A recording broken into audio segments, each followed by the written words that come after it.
Graça e paz do Senhor Jesus, amém. Amados, se Deus falar com você, não se hesite de dar um glória a Deus. Não se hesite de movimentar neste lugar. Eu quero pelo menos aqui uns 10 que vai dar glória a Deus quando Deus tocar no seu coração. E entenda, Deus está neste lugar. E a sua presença real, mas depende de quê? Do nosso culto a Ele.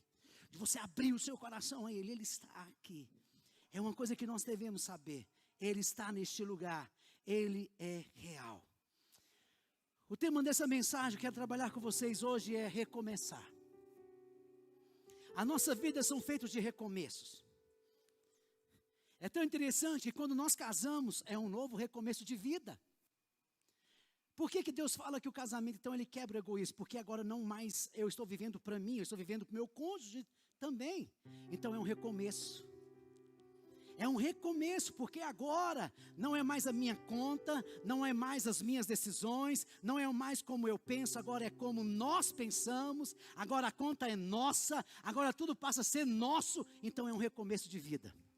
Quando nós temos o primeiro filho, nós falamos assim, oba, é um recomeço, porque o filho também muda tudo da nossa vida.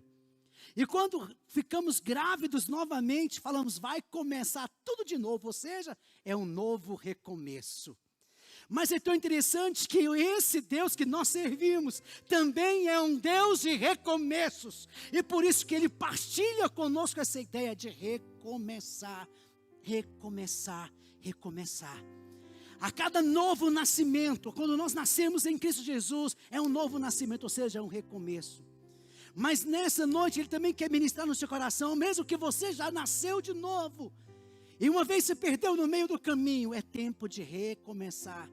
É tempo de recomeçar. E o texto que nós vamos ler aqui, está lá em Êxodo 32, a partir do versículo 15. É só você acompanhar pelo telão. Recomeçar, Êxodo 32, versículo 15 em diante. E voltando-se, desceu Moisés do monte com as 2 tábuas do testemunho das mãos, tábuas escritas de ambos os lados, de um e de outro lado estavam escritas. As tábuas eram obra de Deus, também escrita era a mesma escrita de Deus, esculpida nas tábuas. Ouvindo Josué a voz do povo que gritava, disse a Moisés, há um alarido de guerra no arraial. Respondeu Moisés, não é alarido de vencedores e nem alarido de vencidos, mas alaridos do que cantam é o que ouço. Logo se aproximou do arraial, viu ele o bezerro, as danças, então acendendo-lhe a ira, arrojou das mãos as tábuas e quebrou-as ao pé do monte. Vamos até aqui. Nós temos aqui uma história impressionante. Impressionante pela forma que Deus age. Impressionante da forma que Deus se manifesta a um homem. Impressionante da forma que Deus ele traz à tona então aquela obra perfeita. Onde o próprio Deus agora ele talha em 2 pedras. Como se fossem tábuas. E o próprio Deus escreve todos então os mandamentos que Ele queria que Moisés passasse então para o povo dele. Deus então escreve nessas tábuas e entrega a Moisés. Mas de repente no meio dessa conversa, Deus chega em particular em Moisés e fala, o teu povo corrompeu-se. Vai lá, desce, porque o povo fez para si outro Deus que não sou eu. Ora, Moisés tinha ficado no pé, lá no monte, por 40 dias e 40 noites. O número 40 na Bíblia sempre vai tipificar o quê? Provação. E ali ele fica 40 dias e 40 noites sem beber e sem comer. E de repente, ele começa a falar, mas o que está acontecendo? Vai lá, desce, porque o teu povo não era mais povo do Senhor. Agora era o povo de Moisés. O teu povo fez para ti um objeto de escultura e está adorando. E era tão interessante porque o povo já não estava sabendo o que aconteceu com Moisés nesses 40 dias e 40 noites. E eles chegam então a Arão e falam, constrói para nós um Deus. E Arão fala, não, então vamos fazer, arranca as argolas, arranca os brincos, e vamos fazer então, e funde o quê? Um bezerro de ouro. E Deus se entristece nisso. É tão interessante, eu fico perguntando qual seria o sentimento de Deus em relação a Moisés naquele momento. Um homem agora que teve um contato com Deus, um homem agora que teve experiência com Deus, não consegue dominar a sua natureza. E por não dominar a sua natureza humana, ele coloca tudo a perder. Ele se fica indignado. Uma coisa nós temos que saber, antes de ser homem de Deus, nós somos homens. E como homens, a nossa natureza terrena sempre vai estar aí. E Paulo fala claramente que nós temos que fazer, pois, morrer a nossa natureza terrena. E essa morte não é só hoje, essa morte tem que ser constante. Porque o velho homem, a velha criatura, sempre vai bater na porta. E ela sempre vai querer estar em evidência. E aqui então está registrado para que nós, como homens, como mulheres de Deus, venhamos, não podemos esquecer que além de sermos homens de Deus, mulheres de Deus, nós somos homens. Gênero, raça humana. E como raça humana, nós somos levados a muitas vezes a ter a tentação do velho homem. Por isso que nós temos que vigiar. Como homens, nós temos que fazer a nossa natureza, então, terrena, morrer. Eu posso ter experiências tremendas com Deus, como Moisés o teve. Mas, em algum instante, por causa da indignação do seu coração, ele não dominou a sua natureza. E a Bíblia diz claramente que Moisés irou-se. E a sua ira foi tão forte ao ponto de pegar as tábuas de Deus e quebrá-la. É tão interessante que a Bíblia fala que nós podemos irar. A Bíblia nos dá o direito de irar.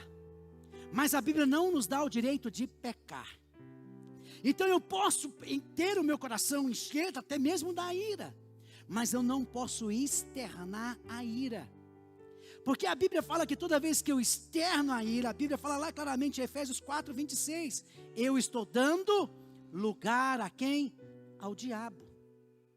E a ira não pode fazer parte da nossa vida como cristãos.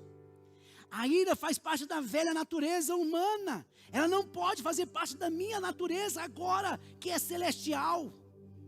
Mas nós temos e carregamos a velha natureza. E nós temos que fazê-la morrer dia após dia. Como a prostituição, como a idolatria, como a avareza, como o pecado da murmuração, como o pecado da lascívia, como o pecado de fazer coisas que Deus não agrada, que são obras da carne, que são parte da nossa velha natureza. Efésios 4, 26 diz assim, pode colocar para mim? Efésios 4, 26. Irai-vos e não pequeis. Não ponham o sol sobre a sua ira. O que é isso? Não seja uma pessoa que viva irado. Quando o sol se pôr, no outro dia, não fique com o mesmo sentimento dentro do seu coração, não. Abandone, deixe a ira abandonar o seu furor. Deixa eu trabalhar. E ele continua no versículo 27. Olha, nem deis lugar ao diabo. Quando nós então externamos a ira, quem está tentando governar a nossa vida não é o Espírito. Nós estamos dando lugar a um outro Senhor. Com isso, Deus agora, com esse todo envolvimento do povo, ter adorado a outros deuses, Deus fala algo para Moisés. Moisés, eu sou um Deus santo. E se eu descer no meio daquele povo, eu vou acabar com eles. Eu vou destruir tudo de você, eu vou fazer uma grande nação. E Moisés fala, não, peraí Deus. O Senhor não prometeu para mim fazer uma grande nação. Lembra que o Senhor prometeu? Foi para Abraão.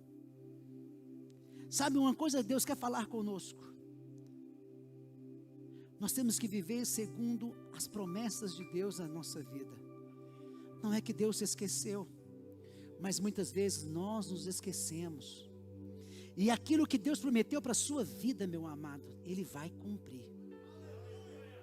Mas uma coisa interessante, Deus fala, então Moisés, então minha presença não irá com vocês mais, mas eu vou enviar o meu anjo. E Moisés fala, Senhor, se a tua presença não for comigo, se a tua presença não for conosco, eu não vou para lugar nenhum. Eu quero a tua presença na minha vida, eu quero a tua presença no meio deste povo. E é tão interessante que agora Moisés vai buscar então agora um relacionamento com o Senhor. Em Êxodo 34, se você observar lá no Êxodo 34, Deus agora permite que Moisés suba novamente ao monte, para ter um particular com ele.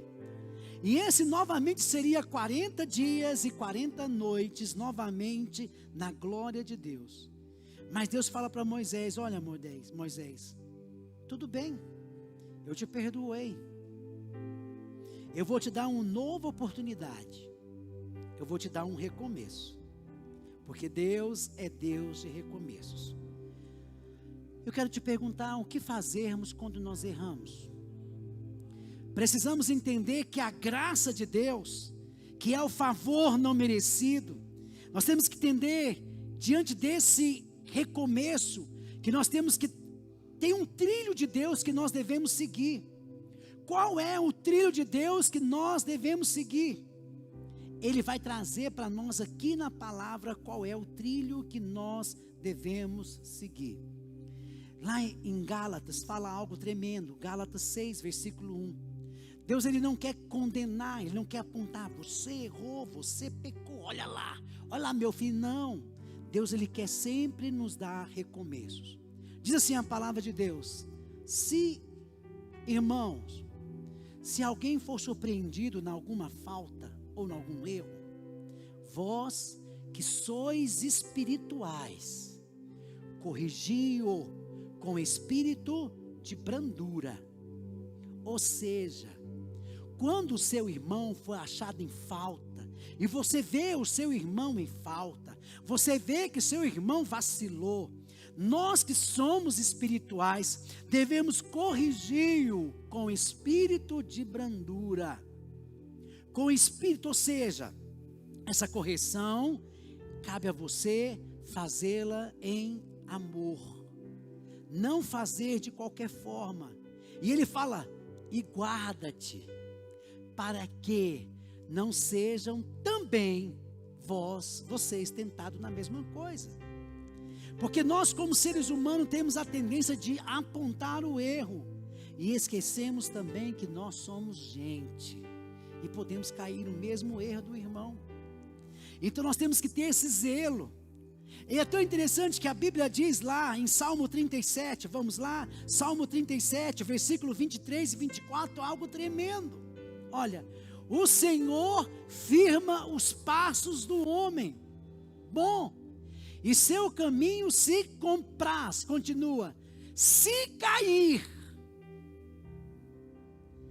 não ficará prostrado, porque o Senhor segura pela mão. Sabe o que ele quer dizer? Que não é que Deus vai estar pegando na sua mão no meio do caminho, não.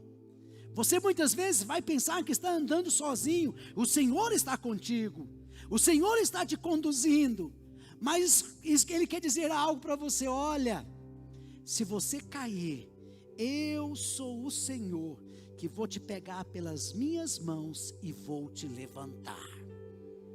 Você não vai ficar caído, você não vai ficar prostrado, porque eu sei que na jornada da vida aparecem muitos tropeços, muito tropeço aparece na jornada da vida, muitos vacilos nós podemos dar, mas ele fala para você que o amor dele por você jamais mudará. A Bíblia diz lá em Provérbios 24, versículo 16, algo tremendo. Vamos lá? Provérbios 24, 16. Porque 7 vezes cairá o justo. Não falou o injusto, falou o justo. E se levantará, mas os perversos serão derribados pela calamidade. Isso não nos dá o direito de ficar pecando, mas nos dá a entender que as misericórdias de Deus sempre se renovarão sobre nossas vidas e Ele nos levantará. Mas qual que é o trilho do recomeço? O primeiro trilho do recomeço está lá em Êxodo 34, vamos lá? Vamos ler o versículo Êxodo 34, de 1 a 5. Vamos ver o trilho do recomeço? Então disse o Senhor a Moisés: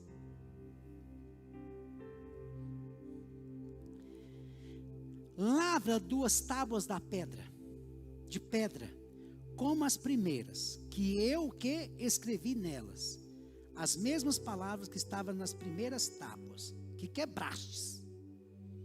Deus fala para Moisés: olha, Moisés, as primeiras tábuas eu fiz, mas agora essas outras é você que vai fazer.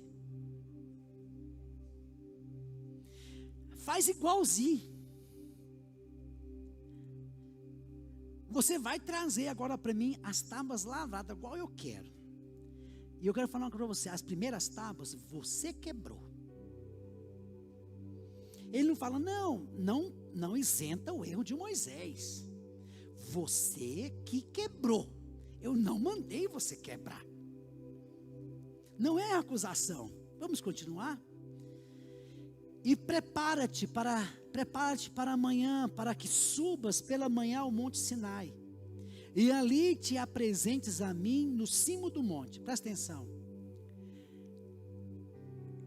Eu não sei quantos de vocês aqui já foram no monte Sinai. Alguém já foi no monte Sinai aqui? Ninguém, mas nós vamos. Nós iremos. Quem crê? Nós iremos. Mas conta que hoje, com a tecnologia, que lá agora tem corrimão, lá tem escada, para você ir para o monte Sinai, que está lá, para você chegar lá no cume do monte, gasta entre 3 a 4 horas a pé, subindo. Hoje, imagina naquela época, que não tinha corrimão, que não tinha escada, que não tinha nada de tecnologia, mas para subir, né, hoje gasta entre 3 a 4 horas para subir. Naquela época não tinha.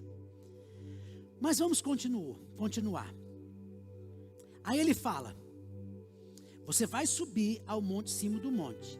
Ninguém suba contigo, ninguém apareça em todo o monte, nem ainda ovelhas nem gado se apacente defronte dele. Lavrou, pois, Moisés 2 tábuas de pedra como as primeiras, e levantando-se pela manhã de madrugada, subiu ao monte Sinai como o Senhor lhe ordenara, levando nas mãos as 2 tábuas de pedra. Tendo o Senhor descido na nuvem, ali esteve junto dele e proclamou o nome do Senhor. Até aqui, vamos lá. A primeira coisa que nós temos que entender nesse princípio do trilho do recomeçar. A primeira coisa, Deus vai nos responsabilizar pelo que aconteceu, pelaquilo que nós erramos. Deus vai tratar com a gente da seguinte forma: meu filho, você errou, você pecou, e agora tem que existir a primeira coisa, arrependimento. Eu quero que você arrependa do seu erro. Eu quero que você volte. Arrependimento é o quê? Voltar novamente naquilo que você outrora, o quê? Saiu. O princípio do trilho de recomeçar está em entender que eu preciso reconhecer que eu falhei e que eu preciso me arrepender dos meus erros. A partir do momento que eu reconheço que eu erro, que eu errei, eu preciso agora me colocar na posição de recomeçar. Entenda algo: a mensagem do reino não mudou. Quando João Batista pregava, ele pregava sobre arrependimento de pecados. E Jesus continuou pregando sobre arrependimento de pecados. E a nossa mensagem hoje é: arrependei-vos dos vossos pecados. Volte aonde você errou, aonde você pecou, volte lá, confesse os seus pecados. O próprio Senhor irá fazer de você de novo um recomeço. Não adianta. Hoje muitos pregadores não falam mais do pecado, falam muitas coisas, mas nós temos que entender que é o nosso pecado que fez separação de Deus e o homem. É o nosso pecado, foi o pecado do povo, o pecado de Moisés, que o afastaram então, e dentro daquele momento, pessoas morreram. O pecado fere a vontade de Deus. E nós, como homens de Deus, temos que entender isso. Deus ama o pecador, mas Ele abomina o pecado. Ah, mas é a graça. Sim, a graça é de graça. Mas Paulo diz que nós não podemos pegar a graça e usar dela como libertinagem para fazer as coisas. Ah, Deus me ama mesmo? Não. Quando eu entendo o amor de Deus, eu sirvo a Deus, não é porque eu tenho medo de ir para o inferno, não. Porque o único que é capaz de me levar para o inferno não é Deus e nem o diabo, sou eu mesmo. E a única coisa que pode te levar para o inferno é você não crer no Filho unigênito de Deus. Então, se você está aqui essa noite, você crê no Senhor Jesus, você crê no Senhor Jesus, você ama o Senhor Jesus, aquele que me ama, diz o Senhor Jesus: guarda os meus mandamentos. E qual é os mandamentos? Ame o Senhor teu Deus de toda a tua alma, de todo o teu entendimento, de toda a tua mente, e ame o teu próximo como a ti mesmo. Isso resume todas as leis do profeta. Sabe por quê? Porque quem ama não deseja o mal, quem ama foge, corre. Eu faço isso porque eu amo o Senhor. Eu posso ouvir um amém? Então a primeira coisa que eu tenho que fazer é arrepender-se dos meus erros. Os evangelhos é claro. Marcos 2,17. Marcos 2,17. Deus não pode mudar a vida de ninguém. Presta atenção. Deus não pode mudar a vida de ninguém se esse não reconhecer os seus erros e suas limitações. Lá vai falar algo bem interessante. Deixa esse texto. Tendo Jesus ouvido isso, respondeu-lhes: os sãos, quem são? São aqueles que acham que não são pecadores, aqueles que acham que não têm pecado. Ele fala os sãos, aqueles que acham que não precisam de perdão, não precisam de médico. Quem é o médico? Jesus. Aqueles que acham que não têm pecado, não precisa de mim, Jesus. E sim os doentes. Mas eu te pergunto aqui nessa noite: quem aqui dentre nós não tem pecado? A começar por mim. Todos nós pecamos e necessitamos da glória de Deus. Está entendendo o que eu estou falando? E é por isso que Ele nos ama, porque nós necessitamos do médico. Esse médico é Jesus, e Ele está aqui. E Ele diz: os sãos não precisam de médico, e sim os doentes. Não vim para chamar justos, e sim o quê? Pecadores. Olha os 18, pode passar o 18. Os discípulos de João, os fariseus estavam jejuando. Vieram alguns e lhe perguntaram: por que motivo jejuam os discípulos de João e dos fariseus, mas os seus discípulos não jejuam? Isso aqui já é outra história, mas vou continuar aqui. Aquele que reconhece os seus erros, se chegam ao Senhor e necessitam do médico presente na sua vida. Sabe, amados, reconhecer os erros não é coisa fácil. Desde lá do Éden, temos a tendência de não reconhecer o erro. Quando Deus chega para Adão perguntando: que é isso, Adão? O que aconteceu? Deus fala para Deus dois culpados. Primeiro, Adão culpa Deus, e depois Adão culpa a mulher. A mulher que tu me destes. Olha quem que Adão culpa primeiro: Deus. Dois culpados. Depois, a mulher. Se o Senhor não tivesse me dado ela, eu não teria pecado. Então é a tendência do homem não assumir os seus erros. Depois Deus chega para a mulher e fala: mulher, o que tu fizeste? Foi Satanás. Eu quero fazer uma série de pregações aqui. Quem sabe que domingo que vem, só que domingo que vem eu vou estar só pela manhã, porque eu vou ter que ir para a congregação à noite. Então quero fazer uma série de pregações que não culpe a Deus, não culpe os outros e não culpe a Satanás. Não é que eu sou advogado do diabo, não. Amém, irmãos? Mas eu quero que vocês possam enxergar em vocês mesmos que os maiores consequências de pecados está em nós mesmos, nas nossas próprias, o quê? Cobiças. Vocês estão entendendo? Das nossas próprias cobiças. Então vamos lá. Quero que você pare hoje e pense. Qual que são os grandes causadores dos seus problemas?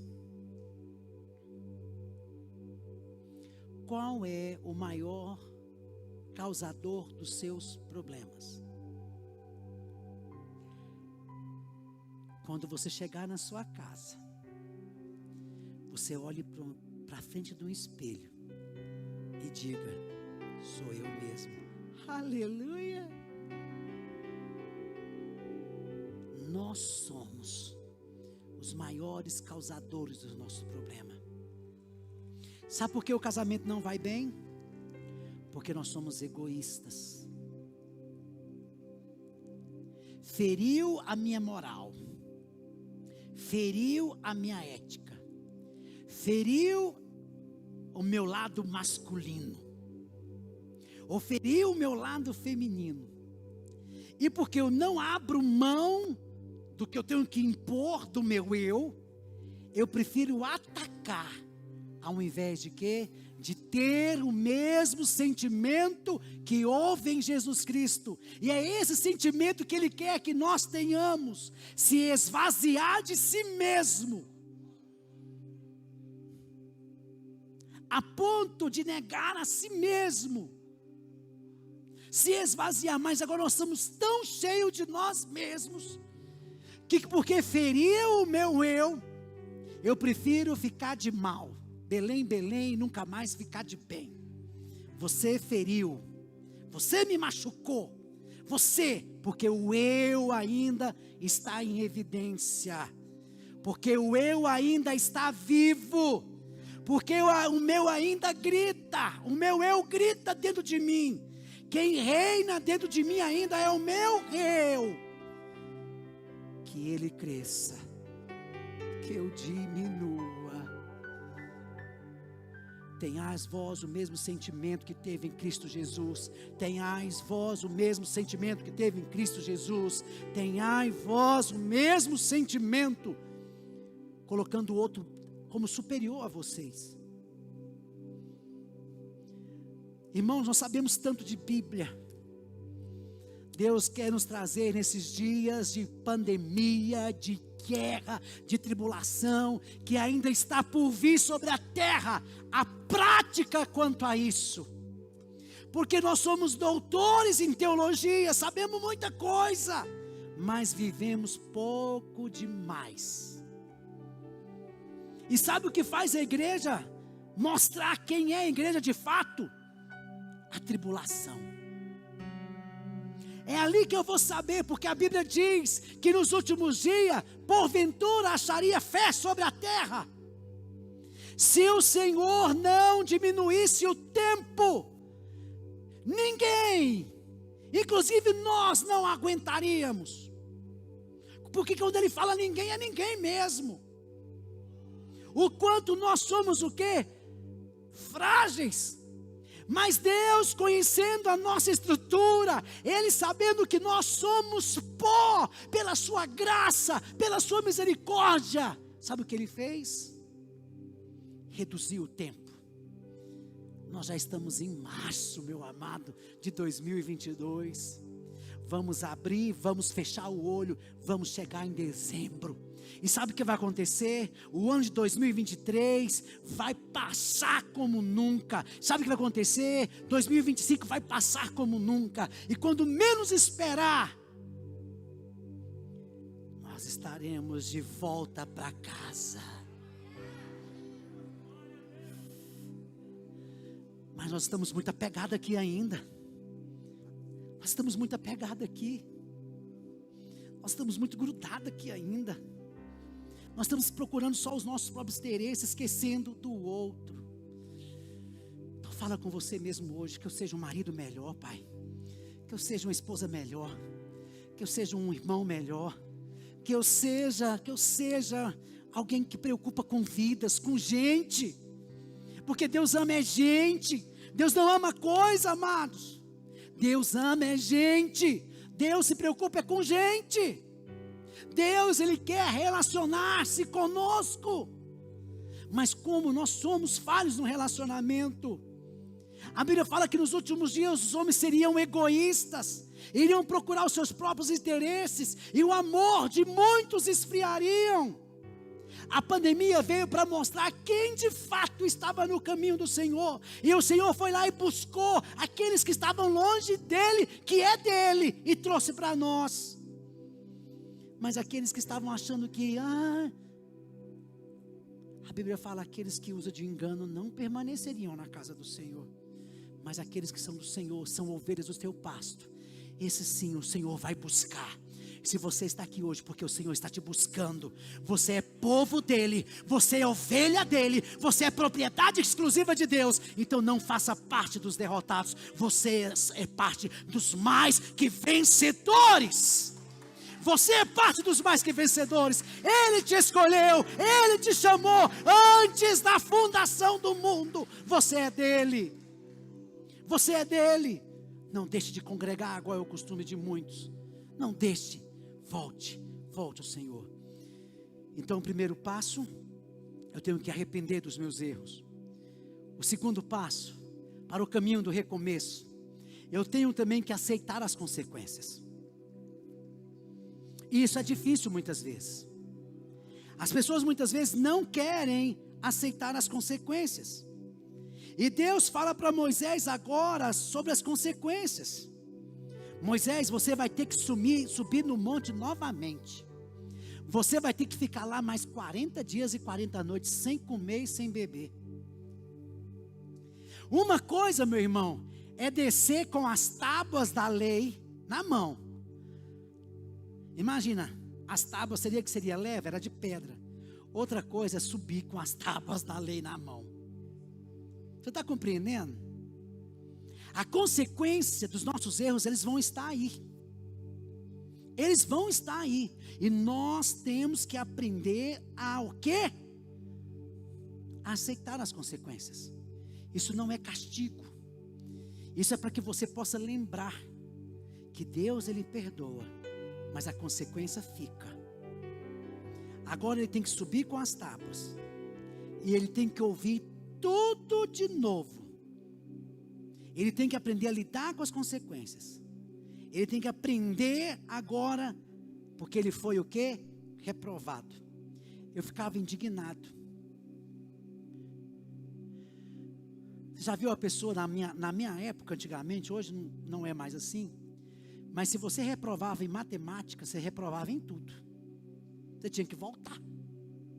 Perdeu um ano todo. Ou estou enganado? Mas eu tirei 10 em sociologia, 10 em biologia, 10. A minha média final é 10. Mas em português e matemática eu tirei abaixo da média, reprovado. Vou ter que fazer tudo de novo. Ai, que frustração. Mas com Deus não é diferente, não. Tem que contar a notícia.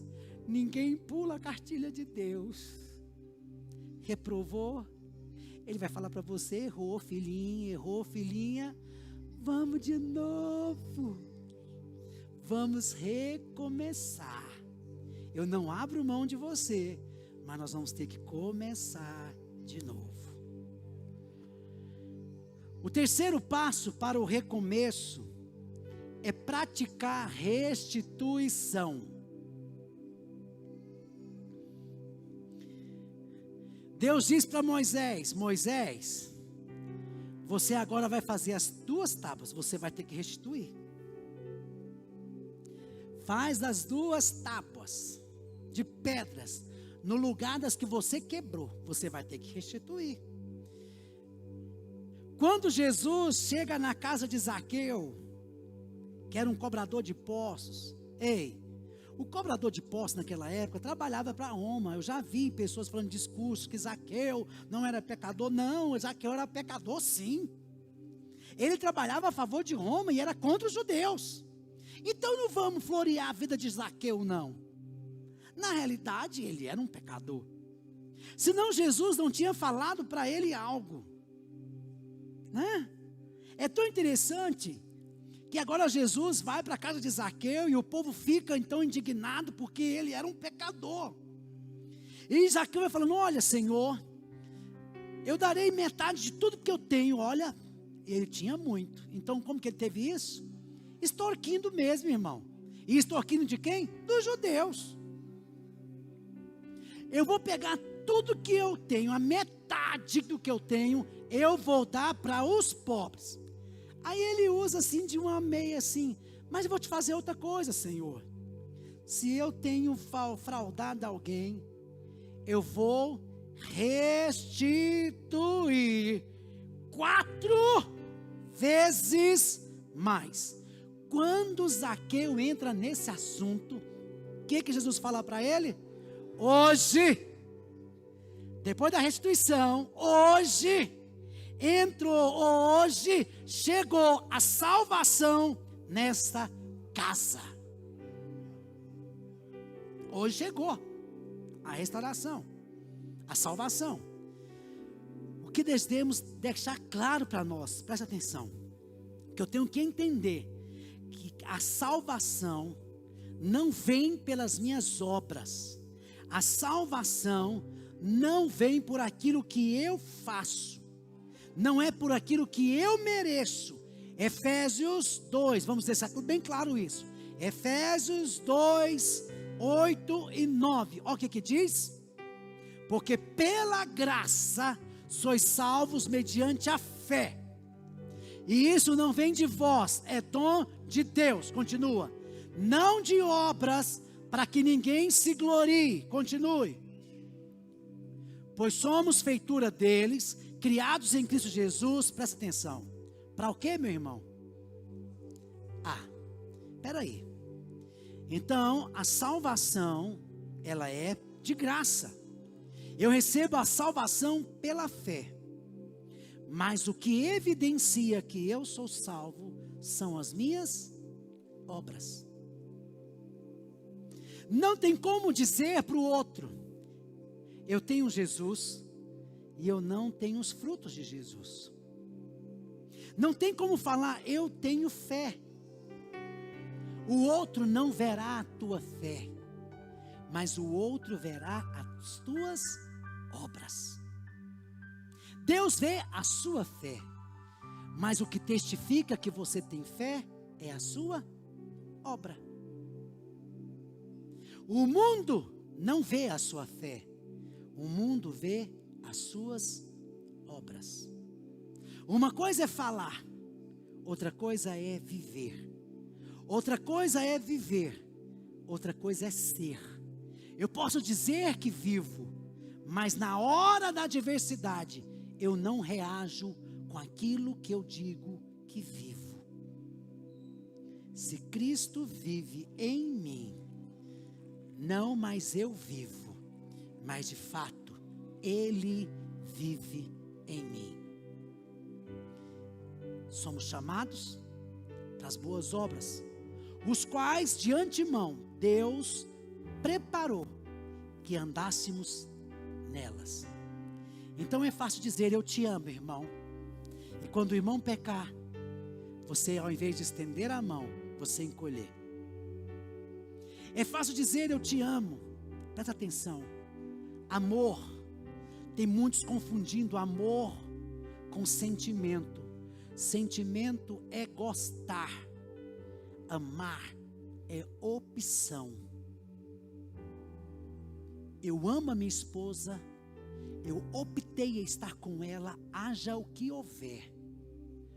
Falo para ela, quando ela casou comigo, eu era uma barriguinha definida. Hoje minha barriga é definida. Eu pesava 72 quilos, ela pesava 50, 43, 47. Por aí. Tempos mudaram. Hoje eu estou dessa forma, mas ela tem que ter opção. Vou continuar te amando. Entende? A opção é opção. Eu não abro mão. Eu casei e eu vou estar junto para o resto da vida, até que a morte nos separe. Posso até não gostar muito das coisas que ela faz, ela pode até muitas vezes não concordar com as coisas que eu faço. Mas eu falo para ela, nós somos pirracentos quanto a isso. Casamos, vamos casar, acabou. Entendeu, meu irmão? Tem coisa, presta atenção. Esse amor, tudo sofre. Esse amor, tudo suporta. Esse amor, tudo espera. Esse amor, tudo crê. O verdadeiro amor é opção, não é sentimento. A paixão passa. Paixão passa. O gostar pode até passar, mas o amor tem que permanecer, porque diz a Bíblia que o amor jamais acaba. Entendeu? Então você pode até não gostar de mim, mas você tem que me amar. Dá uma olhadinha pro seu irmão e fala, você não precisa gostar de mim, mas você tem que me amar. Aleluia. Eita. E Deus é tão bom. Ei, olha para mim. Deus é tão bom que aquele irmão que você não pode gostar, ei, olha para mim, aquele irmão que você não pode nem identificar com ele, se ele crê em Jesus e confessou Jesus, você vai ter que olhar para a cara dele eternamente, morar na mesma casa com ele pro resto da eternidade. Então não é melhor começar a fazer aqui, não? Então dá uma olhadinha para o seu irmão e fala, quando eu olho o teu rosto, dá uma olhadinha para ele. Dizer para mulher, para marido e mulher é fácil, né? É fácil. Fala, quando eu olho o teu rosto, eu vejo a glória de Deus em ti. Você pode aplaudir a Jesus?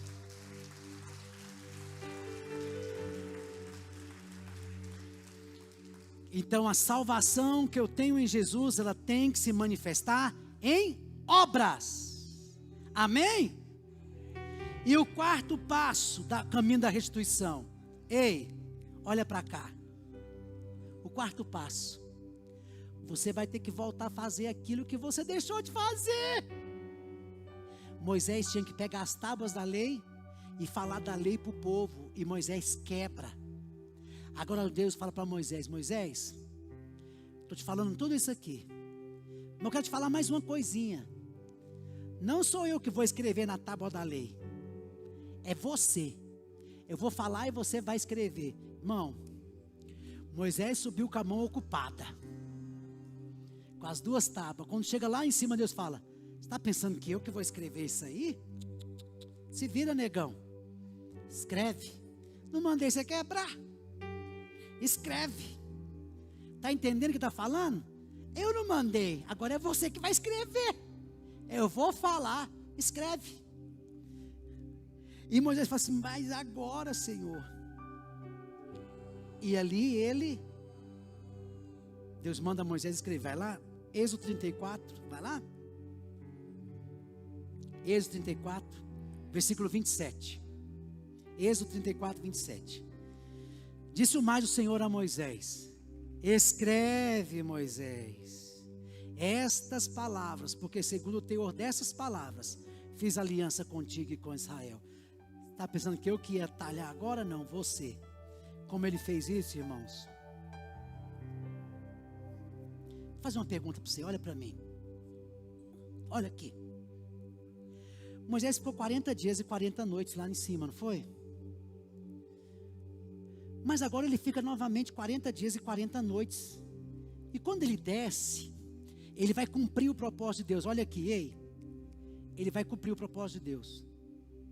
E quando ele desce, o rosto dele está brilhando. O rosto dele está resplandecendo a glória de Deus. Deixa eu te fazer uma pergunta para você. Você nunca parou para pensar por que quando Moisés fica 40 dias e 40 noites na primeira vez, por que o rosto dele não brilha quando ele desce? Por que apenas agora na segunda vez que o rosto dele fica brilhando? A ponto que tem que colocar um véu no rosto. Você não parou para pensar nisso, não? Você nunca parou para pensar? Pois eu parei. Acho que você nem teve curiosidade, né? Mas eu tive. E eu comecei a olhar, mas peraí. Um homem que fica 40 dias lá, quando desce, o rosto dele não está brilhando. Mas na segunda vez que ele fica lá em cima, os 40 dias e 40 noites, quando ele desce, quando ele vai falar para o povo, o rosto dele está brilhando. Por que o rosto de Moisés agora está brilhando na segunda vez e na primeira não brilhou? Sabe por quê? Na primeira vez, Moisés começa a contendar com Deus. Ele começa a dialogar com Deus da maneira: ai, Senhor, está lembrando da promessa? Não. Ai, Senhor, mas ele é teu povo, o que o povo vai falar? Que o Senhor tirou aquele povo para matar ele aqui, o que é isso, tal, e tal, não sei o que, vai. E Deus fala: ai, Moisés, vou te dar corda, vai. E Deus vai dando corda para Moisés. E quando Moisés chega lá embaixo, ele fala exatamente o que eu quero. Aqueles que é do Senhor, vem para cá, aqueles que é do Senhor, vem para lá, que eu vou matar todo mundo. Deus sabia o que estava no coração de Moisés. E Deus dá corda. Muitas vezes, nós começamos a querer ludibriar o Senhor, né, com o nosso jeitinho, ainda mais nosso jeitinho brasileiro. Só que Deus conhece o nosso coração. Ele sabe o que está lá dentro. E Deus permite muitas vezes deixar a gente ir longe. Mas presta atenção. Ele pode até soltar um anzol, mas nós já somos um peixe fisgado. Nós somos dele. Não é melhor logo aceitar a vontade dele na nossa vida do que ficar lutando igual o peixe, lutando dentro da água, tal. Só vai cansando, né? Quem? O peixe. Deus não cansa. Ele vai lá, dá uma puxadinha. Aí ele fala: lá, o meu filho lutando. Vai lá depois dar outra puxadinha. Olha lá, meu filho, eu amo demais. Olha lá ele lutando, vai dar outra puxadinha. Somos do Senhor. Somos propriedades exclusivas de Deus. Aí você pode se perguntar: mas bispo, por que a glória, agora o rosto de Moisés está resplandecendo? Porque Moisés se esvazia dele mesmo. Agora Deus fala para Moisés: Moisés, eu quero te mostrar que a minha misericórdia se renova na vida daquele povo. Você achou que você era bom demais? Eu estou te mostrando que bom sou eu. Eu farei passar toda a minha bondade diante dos teus olhos, e você me olhará pela fenda da rocha. Eu vou te revelar agora o grande mistério. Chegará uma vez que o meu filho virá, ele vai morrer pelo pecador, e vocês vão poder me contemplar pela fenda da rocha, porque Jesus é a rocha, e através de Jesus vocês voltarão e ligarão a mim novamente, e vocês conhecerão toda a minha bondade, mas conhecerão também todo o meu amor por vocês. Jesus é a rocha. É a rocha. Através dele nós vemos o Pai. E disse Jesus: Eu sou o caminho, a verdade e a vida. Ninguém vem ao Pai a não ser por mim. E vós tem me perguntado quem é o Pai? Aqui agora não vestes o Pai? Eu e o Pai somos um. Aquele que me vê, vê também o Pai. Você quer ver Jesus hoje? Você quer vê-lo? Quer vê-lo? Quem quer vê-lo? Olha para o lado.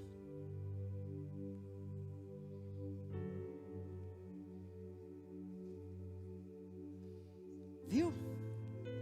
Dá uma olhadinha para o lado. Ele é a mão que te levanta. Ele é o abraço do irmão que está do seu lado. Ele é a boca que nos fala hoje. Ele está aqui essa noite. E Ele se manifesta através da minha vida por amar a você. Ele te trouxe aqui hoje para dizer essas palavras. Para que você possa entender que o seu amor jamais mudou por você.